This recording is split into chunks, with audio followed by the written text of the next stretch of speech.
Raj!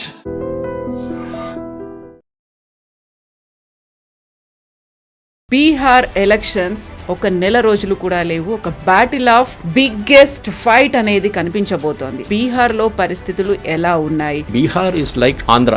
Caste equation చాలా powerful. యాదవ్లు, backward క్లాసులు, దాంట్లో ఇక్కడ రెండు పార్టీలకే స్ట్రైక్ రేట్ బాగుంది. ఒకటి ఆర్జేడీ, తేజస్వి యాదవ్, నితీష్ కుమార్ అండ్ కాంగ్రెస్ ఇద్దరు ఒకటే బకెట్లోని. కానీ నితీష్ కుమార్ బీజేపీకి బీహార్లో ఉన్న అన్నిటికంటే పెద్ద వీక్నెస్ ఏంటంటే, ఒకటి రాహుల్ గాంధీ అక్కడ మెయిన్గా ఆయన ప్రచారం చేసిందంటే that is the dangerous thing. RJD అదే భయపడుతున్నారు. ఆర్జేడీ పార్టీ లీడర్స్ కానివ్వండి, తేజస్వి యాదవ్ చాలా క్లియర్గా చెప్పారు. కానీ అక్కడున్న క్యాంపెయిన్లో Tejashwi Yadav is more aggressive than Rahul Gandhi. Prashant Kishor ఎలాంటి రోల్ ప్లే చేయబోతున్నారు? ప్రశాంత్ కిషోర్కి బహుశా 1-2 సీట్లు రావచ్చు అంటున్నారు. అది కూడా చాలా డౌట్ఫుల్. ఎందుకంటే ఆయన ఐ థింక్ నాకు స్ట్రైక్ రేట్ ప్రకారం అనలైజ్ చేస్తే ఇప్పుడు వస్తున్న సర్వే రిజల్ట్స్ ప్రకారం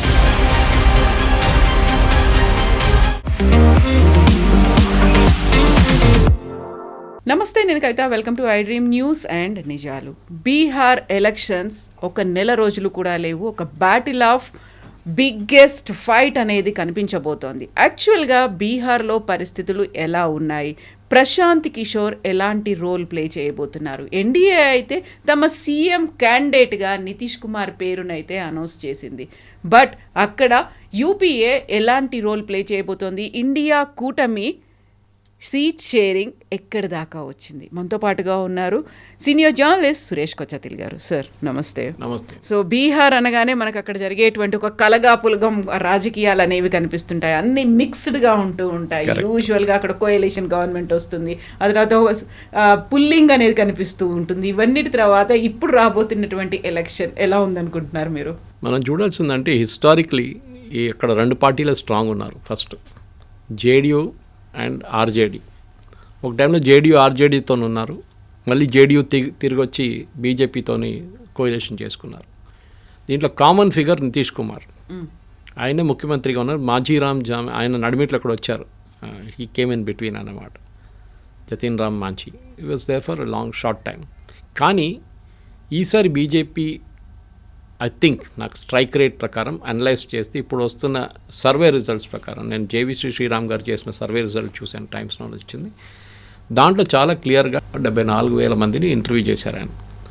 వాళ్ళ టీం చేసిన తర్వాత వచ్చిన రిజల్ట్స్ ప్రకారం ఎన్డీఏకి ఈసారి చాలా క్లియర్గా మెజారిటీ వచ్చేస్తుంది అంటున్నారు. అది అన్ని సర్వేలు చూపిస్తుంది. దానికి కారణాలు చాలా ఉన్నాయి, మనం అనలైజ్ చేయాల్సింది అదనమాట. Not what number of seats, why that number of seats అనేది. ఒకటి రాహుల్ గాంధీ అక్కడ మెయిన్గా ఆయన ప్రచారం చేసిందంటే ఓట్ చోరీ అని.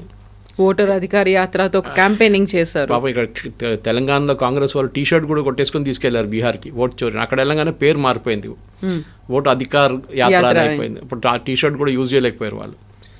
కానీ ఈ ఓట్ చోరీ క్యాంపెయినో లేకుంటే ఓట్ అధికార క్యాంపెయినో మీరు చూడండి, లాస్ట్ 15-20 రోజుల నుంచి అస్సలు సౌండ్ లేదు.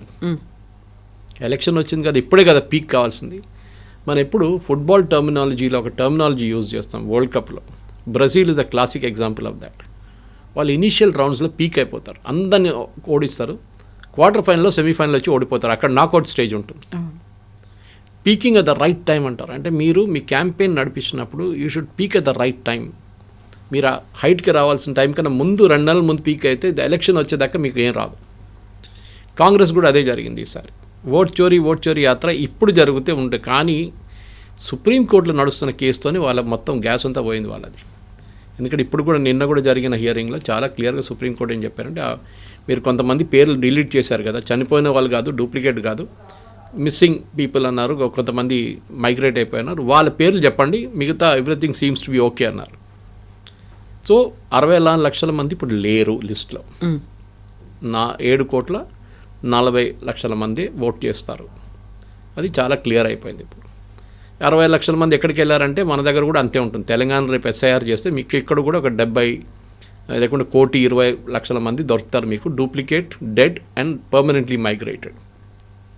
కానీ అక్కడున్న క్యాంపెయిన్లో Tejashwi Yadav is more aggressive than Rahul Gandhi.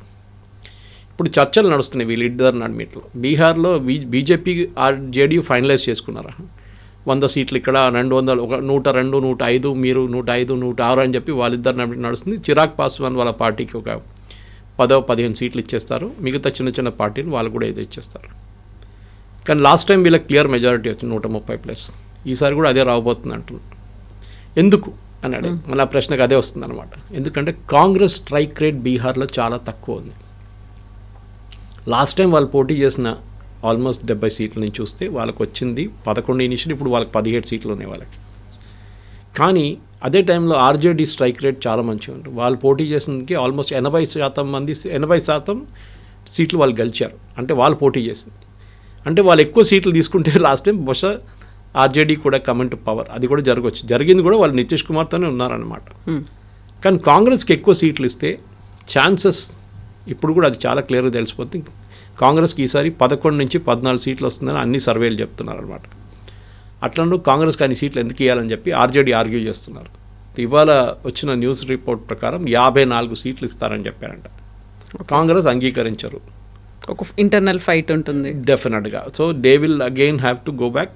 75 కావాలంటే లాస్ట్ బార్గెన్ చేసుకొని నా అంచనా ప్రకారం ఒక 55 నుంచి 60 సీట్లకు వచ్చేస్తారు. కానీ 60 సీట్లు ఇచ్చిన తర్వాత కూడా కాంగ్రెస్ గెలవబోతుంది 11. అలా స్ట్రైక్ రేట్ చూడండి 1/4 కూడా లేదు. సో ఫిక్స్ అయిపోయిందా అక్కడ? So that is the dangerous thing. So RJD అదే భయపడుతున్నారు. అది చాలా క్లియర్గా ఆర్జేడీ పార్టీ లీడర్స్ కానివ్వండి, తేజస్వి యాదవ్ చాలా క్లియర్గా చెప్పారు, మేము మా క్యాండిడేట్స్ అన్ని కాన్స్టిట్యున్సీలో పెడతా ఉన్నారు ఎందుకంటే వాళ్ళ స్ట్రైక్ రేట్ బెటర్ ఉందని. అదే టైంలో బీజేపీ కూడా అదే. నితీష్ కుమార్కి ఇచ్చిన సీట్లు చూస్తే 100 సీట్లు ఇస్తే నితీష్ కుమార్ దాని నుంచి 50 సీట్లు గెలుస్తారు. బీజేపీ అదే టైంలో ఎప్పుడు వచ్చిన సర్వే ప్రకారం చూస్తే కూడా 75 సీట్లు గెలిపోతారు. 77 is the outer limit. So strike rate BJP ఇది బెటర్ ఉంది. అంటే almost 77% strike rate. Nitish Kumar ఏమో 40%, 42%. సో బీజేపీ ఎక్కువ సీట్లు తీసుకుంటే బాగుంటుందా అంటే ఎస్, కానీ ఎక్కువ సీట్లు తీసుకుంటే నితీష్ కుమార్ అగ్రీ చేయరు. వీళ్ళు ఈగో ఎక్కడ వస్తుందంటే మేము ఎంతైనా గెలవచ్చు, మేము ఎంతైనా ఆడొచ్చు అని ఆలోచిస్తున్నాం. కానీ ఇక్కడ 2 పార్టీలకే స్ట్రైక్ రేట్ బాగుంది. ఒకటి ఆర్జేడీ తేజస్వి యాదవ్, ఇక్కడ బీజేపీ. నితీష్ కుమార్ అండ్ కాంగ్రెస్ ఇద్దరు ఒకటే బకెట్లో. కానీ Nitish Kumar is performing better than Congress. ఒక 2 నెలల ముందు కవిత గారు అక్కడ చేసిన సర్వేలో నితీష్ కుమార్ వాళ్ళ పార్టీకి జేడీయూకి 34 అనుకుంటాను ఒపీనియన్ పోల్స్లో వచ్చింది అప్పుడు. Now they improved 54.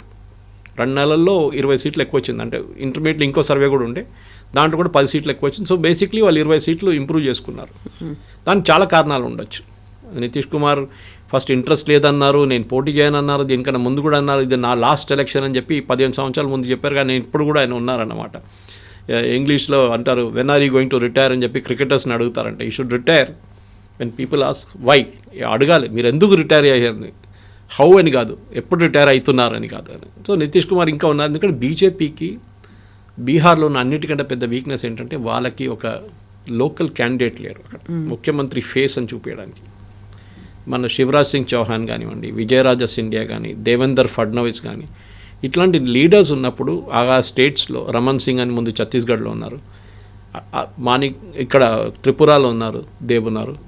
ఇట్లాంటి ముఖ్యమంత్రులు ఉన్నప్పుడు వాళ్ళకి ఒక ఫేస్ ఉంటుంది అక్కడ. Assam best face is Assam, Himanta Biswa. అట్లాంటి స్ట్రాంగ్ క్యాండిడేట్స్ ఉన్నప్పుడు డెఫినెట్గా వాళ్ళని ముందు పిచ్ చేయొచ్చు, మా క్యాండిడేట్ వీల్ అని చెప్పి. ఇప్పుడు ఇవాళ వచ్చిన టైమ్స్ ఆఫ్ ఇండియాలో రిపోర్ట్లు కూడా చూస్తే contest is between Modi and rest of Mahagathbandhan. Nitish కాదు, అక్కడ కూడా మోదీ గారు అక్కడ వెళ్ళి క్యాంపెయిన్ చేయాల్సి వస్తుంది. మోదీ గారు దీనికన్నా ముందు కూడా చాలాసార్లు చెప్పారు, మీరు ఎవరని చూడకండి క్యాండిడేట్స్ని, నా కోసం ఓట్లు వేయండి. సో బీహార్లో అదే జరుగుతుంది. ఇప్పుడు కూడా నితీష్ కుమార్ పేరు మీద ఓట్లు అడిగితే బీజేపీ కాన్స్టిట్యున్సీలో నితీష్ కుమార్కి ఓట్లు పడవు, అక్కడ మోదీ గారి క్యాంపెయిన్ చేయాల్సి వస్తుంది. స్ట్రైక్ రేట్ ఎంత ఇంప్రూవ్ చేసినా కానీ బీజేపీ 82, 83 రావచ్చు. సో బహుశా ఇప్పుడు కాకుండా రేపు ఆ జేడీయూని స్ప్లిట్ చేసి నితీష్ కుమార్ని పక్కన పెట్టి షిండే ఎక్స్పెరిమెంట్ రిపీట్ చేస్తే మహారాష్ట్ర చేసినట్లు దెన్ దేవేందర్ ఫడ్నవీస్ ముఖ్యమంత్రి అయ్యారు. ఎలక్షన్ టైంలో షిండే గారిని ఫ్రంట్లో పెట్టి ఈయనే ముఖ్యమంత్రి క్యాండిడేట్ అని చెప్పిన గుర్తుంటుంది మనందరికీ. కానీ ఎలక్షన్ అయిన తర్వాత వాళ్ళకి సీట్ తగ్గినప్పుడు బీజేపీ చాలా క్లియర్గా చెప్పేశారు, బాబు నీకు సీట్లు లేవు, నువ్వు ఎక్కువ పెట్టుకోకు, డ్రీమ్స్ పెట్టుకోకు, ఇది Devendra Fadnavis will be our chief minister. అది చాలా క్లియర్గా తెలుసు. ఇక్కడ కూడా బహుశా జరగబోతుంది. ఈ ఎలక్షన్ అయిన తర్వాత నితీష్ కుమార్కి చాలా క్లియర్ ఇండికేషన్ ఇస్తారు, మీరు ఏం చేయలేరు, మీరు మీ టైం అయిపోయింది, మా ఎవరికి అని రాని. ఎందుకంటే అందరూ అడుగుతారు ఇప్పుడు ముఖ్యమంత్రి ఫేస్ ఎవరని చెప్పేసి. ఎగ్జాక్ట్లీ. ఛత్తీస్గఢ్లో ఎవరండి ముఖ్యమంత్రి మనకు తెలియదు. నాకైతే రమణ్ సింగ్ గారు గుర్తున్నా కానీ ఇప్పుడున్న ముఖ్యమంత్రి ఆఫ్ అండ్ రాదన్నమాట. మధ్యప్రదేశ్ అంతే, కొత్త ముఖ్యమంత్రిని పెట్టారు. శివరాజ్ సింగ్ చౌహాన్ ఉన్నప్పుడు ఇంత powerful chief minister, longest serving BJP chief minister. అక్కడేమో విజయరాజ సింధియా ఉంది రాజస్థాన్లో, అక్కడ కూడా కొత్త ముఖ్యమంత్రిని పెట్టారు. అంటే బీజేపీ ఎట్లయిపోతుందంటే ఇప్పుడు ఢిల్లీలో తీసుకోండి, రేఖా గుప్తాని తీసుకొచ్చారు, అవుట్ ఆఫ్ నోవేర్ రేఖా గుప్తాని తీసుకొచ్చారు. సో బీజేపీకి ఏం చేస్తారంటే వాళ్ళు ఇంటర్నల్ దాని నుంచే పికప్ చేసుకుంటారు వాళ్ళ టాలెంట్స్ని, మళ్ళీ వాళ్ళని ఇంప్రూవ్ చేయించి వాళ్ళని ముఖ్యమంత్రిగా చేస్తారు. ఇప్పుడు సైని గారు కానివ్వండి, ఎక్కడైనా పోటీ చేస్తున్నప్పుడు చూడండి, దే ఆర్ సెకండ్ టర్మ్ కూడా వాళ్ళు ఉన్నారు హర్యానాలో. సో అక్కడ ఎంత పవర్ఫుల్ ఖట్టర్ గారు ఉన్నప్పుడు కూడా కొత్త వాళ్ళు తీసుకొచ్చారన్నమాట. దాని వ్యతిరేకంగా చాలా రెబెలియన్ జరిగింది అక్కడ. సో బహుశా బీహార్లో కూడా after the election is over, Nitish కుమార్కి ఎన్ని సీట్లు వస్తుందో దాన్ని బట్టి కొత్త ముఖ్యమంత్రి, ఇప్పటికైతే చెప్తారు నితీష్ కుమార్ మా ఫేస్ అని చెప్తున్నారు, కానీ కర్ణాటకలో ఇదే చేశారు. దేవగౌడ టైం నుంచి బీజేపీ అప్పుడు అలయన్స్లో ఉన్నప్పుడు కూడా కుమారస్వామి ముందు పెట్టుకొని ఎలక్షన్ పోటీ చేశారు, తర్వాత కుమారస్వామి తీసి పక్కన పడేశారు. నౌ టుడే జేడీఎస్ ఎక్కడ లేదు కర్ణాటకలో, మాండ్యా ఏరియాలో ఉంది కొంచెం, కానీ they have got wiped out from everywhere. వచ్చే ఎలక్షన్లో షిండే గారు మహారాష్ట్రలో వైప్అవుట్ అయిపోతారు కంప్లీట్గా, and BJP will take over complete. ఇది బీజేపీ స్ట్రాటజీ. ఇది కర్ణాటకలో 20 సంవత్సరాల ముందు బీజేపీ ఎక్కడ ఉండండి, ఎక్కడ లేకుండా they are built up in the last 20 years. తెలంగాణలో కూడా ఇక్కడ చెప్తుంటాను, ఇక్కడ ఉన్న లీడర్లు రామచంద్రరావు గారికి చెప్పాను నేను, రామచంద్రరావు గారిని కలిసినప్పుడు చెప్తుంటాను నేను, మీరు కొట్లాడాల్సింది కాంగ్రెస్తో కాదు, you have to first fight with బీఆర్ఎస్ని ఓడించండి. బీఆర్ఎస్ని వైప్అవుట్ చేస్తే మీరు 1-1 కాంటెస్ట్లో కాంగ్రెస్తో పోటీ చేయొచ్చు. లేకుండా ఓట్లు స్ప్లిట్ అయిపోతాయి, 30 అయిపోతే ఎవరికి 35 వస్తే వాడు గెలుస్తాడు. అండ్ యూజువలీ రూలింగ్ పార్టీకే డబ్బులు ఉంటుంది, మనుషులు ఉంటారు, వాళ్ళ పోలీసు వాళ్ళ దగ్గర ఉంటారు, వాళ్ళు ఎలక్షన్ గెలుస్తారు. బీహార్లో అదే పాలసీ ఫాలో చేస్తే బీజేపీ ఇప్పుడు చూడండి ఎక్కడికి వచ్చింది. 53 సీట్లు 44 సీట్లు ఉన్న బీజేపీ ఒక ఎలక్షన్లో 15 సంవత్సరాల ముందు ఇప్పుడు 77 నుంచి 80 దాకా వస్తుంది. ఇంకా నెక్స్ట్ ఎలక్షన్ని నితీష్ కుమార్ గారు లేననుకోండి, బీజేపీ 150-180 సీట్లు పోటీ చేసి 243 200 కూడా పోటీ చేసి ఆన్ ఇట్స్ ఓన్ ఒక మెజారిటీ తీసుకురావచ్చు. అది చేయాల్సింది. ఎప్పుడో ఒక టైంలో ఒక రిస్క్ తీసుకోవాల్సి బీజేపీ బీహార్లో. తెలంగాణ లాగానే అట్లా, తెలంగాణలో కూడా మీరు ఫస్ట్ వైప్అవుట్ బీఆర్ఎస్ కంప్లీట్లీ, అప్పుడు మీకు కాంగ్రెస్కి డైరెక్ట్ ఫైట్ ఉంటుంది, అప్పుడు ఈజీ అయిపోతుంది గెలవడానికి. ఇదే స్ట్రాటజీ బీహార్లో ఫాలో చేస్తే, మహారాష్ట్ర చేసి చూపించారు, బీహార్లో చేసి చూపిస్తే మన తర్వాత తెలంగాణలో రెప్లికేట్ చేయొచ్చు. ఇక్కడ ఒక టిపికల్గా కనిపించేటువంటి ఒక అంశం కూడా కనిపిస్తుంది. రీజనల్ పార్టీలు అనేవి అక్కడ వైప్ అవుట్ అయిపోతున్నాయి. రీజనల్ పార్టీలు అక్కడ మా ప్రాంతం మా సమస్యలు మాకే తెలుసు కదా అనేటువంటి ఒక కీ రోల్ పోషించినటువంటి అవి జాతీయ పార్టీల మధ్యలో ఫైట్తో ఇవన్నీ వానిష్ అయిపోతున్నాయి అనేది. ఇప్పుడు జాతీయ పార్టీలకు ఏం తెలుసు, మా రాష్ట్రానికి సంబంధించినటువంటి అవసరాలో లేకుంటే ఇక్కడ ఉన్నటువంటి సమస్యలో ప్రజల గురించో తెలియదు కదా. వాళ్ళు రాజకీయం చేస్తారు, మేము ప్రజల బాగు కోసం కదా ఉండేదని. ఇప్పుడు మనం మాట్లాడుకున్నటువంటి అన్ని స్టేట్స్లో రీజనల్ పార్టీలే కనిపిస్తూ వస్తున్నాయి. సౌత్లో ఉందండి అది మెయిన్లీ. కేరళ చూడండి, సిపిఎం ఒక రీజనల్ పార్టీ అని చెప్పొచ్చు, అక్కడ నేషనల్ పార్టీ కాదు సిపిఎం. తమిళనాడులో డిఎంకే, ఏఐడిఎంకే.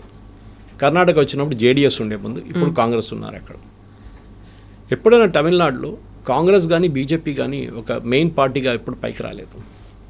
బహుశా ఫస్ట్ టైం అన్నామలై గారు డిసైడ్ చేశారు, మేము ఒంటరిగా పోటీ చేస్తామని చెప్పి లాస్ట్ ఎలక్షన్. ఆయన కాడర్ని బిల్డప్ చేశారు, కానీ ఏదో మార్పు కోసం అన్నామలై గారిని పక్కన పెట్టారు. ఇప్పుడు వాళ్ళకి తెలిసిపోయింది బీజేపీకి అక్కడ 18% మ్యాక్సిమం ఓటు రావచ్చు, 18% కన్నా ఎక్కువ రాదు, జస్ట్ లైక్ కేరళ. దానికన్నా పైకి వెళ్ళాలంటే మీకు ఒక ద్రవిడియన్ పార్టీ హెల్ప్ తీసుకోవాల్సి వస్తుంది. అది మీరు ఫస్ట్ చూడండి, బీజేపీ ఒక టైంలో కరుణానిధితోనే డిఎంకేతోనే ఉన్నారు, తర్వాత ఏఐడిఎంకేతోనే ఉన్నారు, కానీ ఎప్పుడు ఈ పార్టీలు బీజేపీని పైకి రానియలేదు. చూడండి, అదే పళనిస్వామి ఆల్మోస్ట్ డెడ్లో అమిత్ షాకి ఒక తాకీదు ఇచ్చారు, దీన్ని అన్నామలైని పక్కన తీసేసేయండి, then we will have a tie up with you అని చెప్పి. అన్నామలైని భయపడుతున్నారు తమిళనాడులో, because he can grow the party from 18 to 24 రేపు టైం పడుతుంది. ఆయన కాడర్ని అపాయింట్ చేశారు, బూత్ వైజ్ చేశారు, అన్ని తిరిగారు, డిస్ట్రిక్ట్స్లో అన్నీ చేశారు. ఇక్కడ రామచంద్రరావు గారు చేయాల్సింది అది కూడా ఆయన చేస్తున్నారు, అక్కడ చేశారు ఆల్రెడీ. రామచంద్రరావు గారు I think is replicating Annamalai here తెలంగాణలో. అట్లాంటి పరిస్థితుల్లో బిల్డప్ చేయొచ్చు. నేను ఎప్పుడు కర్ణాటకని మెన్షన్ చేస్తాను అందరి దగ్గర. కర్ణాటక చూసి నేర్చుకోండి, మహారాష్ట్ర చూసి నేర్చుకోండి. మహారాష్ట్రలో ఒక టైంలో శివసేన అంటే బీజేపీని పక్కన పెట్టేశారు వాళ్ళు. Balasaheb Thackeray was the king. సరే కాంగ్రెస్ కూడా పరిపాలించారు, ఏఆర్ అంతులే నుంచి వైబీ చవాన్ వాళ్ళు చాలామంది వాళ్ళ ముఖ్యమంత్రులు ఉన్నారు. కానీ ఒకసారి శివసేన వచ్చినప్పుడు బీజేపీని పక్కన పెట్టేశారు. యు ఆర్ జూనియర్ పార్ట్నర్, ఎప్పుడు పైకి రానేలేదు. Suddenly BJP decided, Balasaheb Thackeray వెళ్ళంగానే పార్టీ స్ప్లిట్ అయిపోయింది. షిందేకి ఒకటి, మన ఉద్ధవ్ థాకరే ఒకటి అని వెళ్ళంగానే then now is an opportunity అని చెప్పి బీజేపీ దూరిపోయారు దాంట్లో. And today BJP is having absolute majority. వాళ్ళు కావాలంటే చేసుకోవాలి. మీరు అదే పరిస్థితి పంజాబ్లో ట్రై చేస్తే బాగుంటుండే. పంజాబ్లో కూడా ఇదే తప్పు చేశారు బీజేపీ వాళ్ళు. ఎప్పుడైనా శిరోమణి అకాలీ దళ్గా జూనియర్ పార్ట్నర్గా పోటీ చేశారు. 10 సీట్లు ఉంటే లోక్సభ వాళ్ళు 2 సీట్లు ఇస్తున్నాయి బీజేపీకి. ఎందుకు? ఎందుకంటే వీళ్ళకి తెలుసు మేము అది లేకుండా గెలవలేము, మాకు అది కూడా రాదు. తమిళనాడు కూడా అదే పరిస్థితి అనమాట. మీరు చెప్పిన పాయింట్ కరెక్టే. రీజనల్ పార్టీస్ రీజనల్ ఆస్పిరేషన్స్ చూసుకుంటారు కరెక్టే, కానీ కర్ణాటక మహారాష్ట్రలో మార్చేశారు మొత్తం సిచ్యువేషన్ని. రీజనల్ పార్టీని అప్సెట్ చేసి బీజేపీ ఒకసారి కర్ణాటకలో ఆల్రెడీ రూలింగ్ ఉండే ముందు, ఇప్పుడు కాంగ్రెస్ వాళ్ళు ఉన్నారు కానీ దానికన్నా ముందు ఉండే. ఈ మహారాష్ట్ర కూడా ఎప్పుడు చూడండి బీజేపీ వచ్చేసారు. ఎక్కడైనా రీజనల్ పార్టీ స్ట్రాంగ్ అని, ఇప్పుడు మీరు జార్ఖండ్ తీసుకోవచ్చు, వెస్ట్ బెంగాల్ చూడండి, ఎప్పుడైనా సిపిఎం లేకుంటే ఇప్పుడు టీఎంసీ, అక్కడ ఎప్పుడు బీజేపీ రాదు కూడా అక్కడ. ఎందుకు ముస్లిం మెజారిటీ చాలా ఎక్కువ కొన్ని కాన్స్టిట్యున్సీలు. అస్సాం చూడండి, అస్సాంలో మార్పు వచ్చింది. 21 కాన్స్టిట్యున్సీలో ఏఐయుడిఎఫ్ గెలవచ్చు. ముస్లిం మెజారిటీ ఉన్న నార్త్ అస్సాం కాన్స్టిట్యున్సీస్ అన్ని బంగ్లాదేశ్ నుంచి వచ్చిన ఇన్ఫిల్ట్రేటర్స్ ఉన్నారు అక్కడ ఏఐయుడిఎఫ్ మన బద్రుద్దీన్ కమాల్ ఆయన పార్టీ ఒకటి ఉంది అక్కడ. మన ఏఎం వాళ్ళు కూడా ఎక్కడ వెళ్ళి ఒకసారి పోటీ చేస్తారు అక్కడి నుంచి. అక్కడ కూడా బీజేపీ హిమంతా బిశ్వ శర్మ హెల్ప్ తీసుకొని కంప్లీట్గా మార్చేశారు అస్సాంని. Best example is Tripura. 35 సంవత్సరాలు మాణిక్ సర్కార్ ruled the party. Was I think longest serving chief minister Jyoti Basu గారితో. ఆ త్రిపురలో బీజేపీ ఇప్పుడు దే ఆర్ రూలింగ్ పార్టీ. ఎట్లా వచ్చిందండి? సంఘ్ చాలా పనిచేశారు అక్కడ, దాంట్లో డౌట్ లేదు. సంఘ్ చేసిన పని బీజేపీ కోసం చాలా ఉపయోగం వచ్చింది త్రిపురలో.